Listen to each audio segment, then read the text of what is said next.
I glanced to my right. John Frankenheimer, in a crisp, pale yellow linen shirt, sleeves rolled up, and fresh chinos, might have been one of his own leading men. He stood a good 3 inches taller than my 6 feet, his black hair only lightly touched with white at the temples, his heavy eyebrows as dark as Groucho's, only not funny. We'd met, but that's all. He motioned me over to a wrought iron patio set with an umbrella.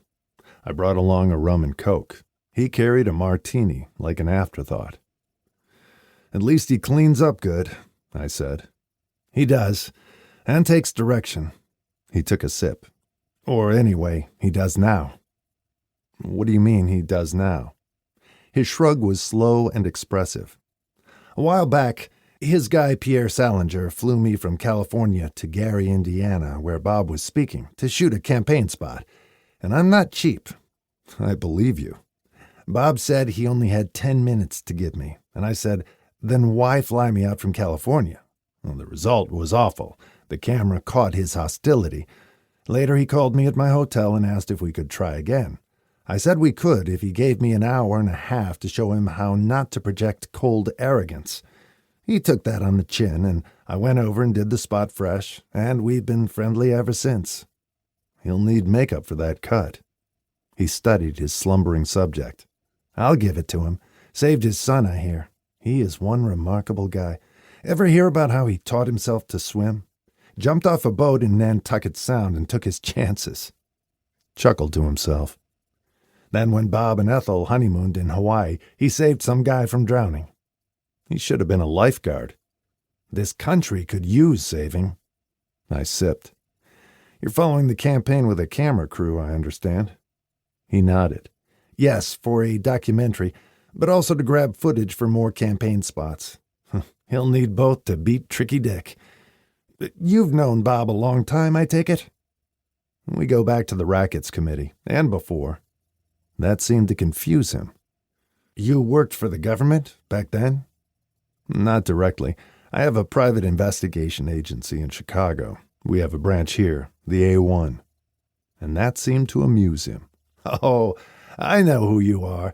Private eye to the stars. How many stories has Life magazine done about you, anyway?" "Too many, and not enough." His laugh was a single ha. "Too many because it's like James Bond. Him being a spy is an oxymoron." "Or just a moron, and not enough because publicity is good for business. Do I have to tell a film director that?"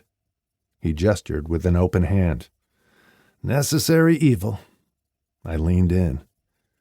"John, your film, The Manchurian Candidate.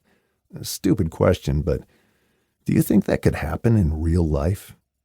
His smile came slowly, and then one corner of it twitched. "Yeah," he said. "I do." Bob was coming around. "Star needs makeup," Frankenheimer said, getting to his feet. "And better wardrobe."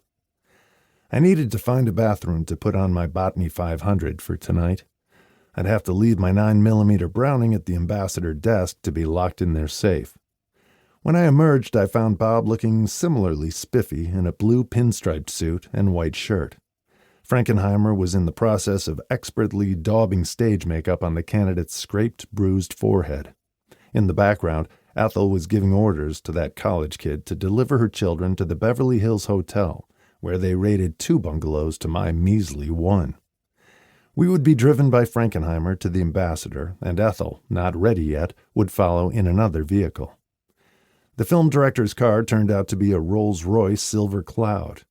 Even though I had made Life a couple of times, this would be my first ride in one.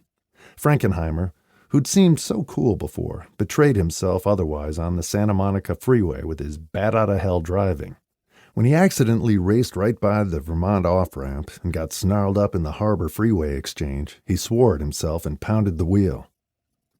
"Take it easy, John," Bob said from the back seat. "Life is too short."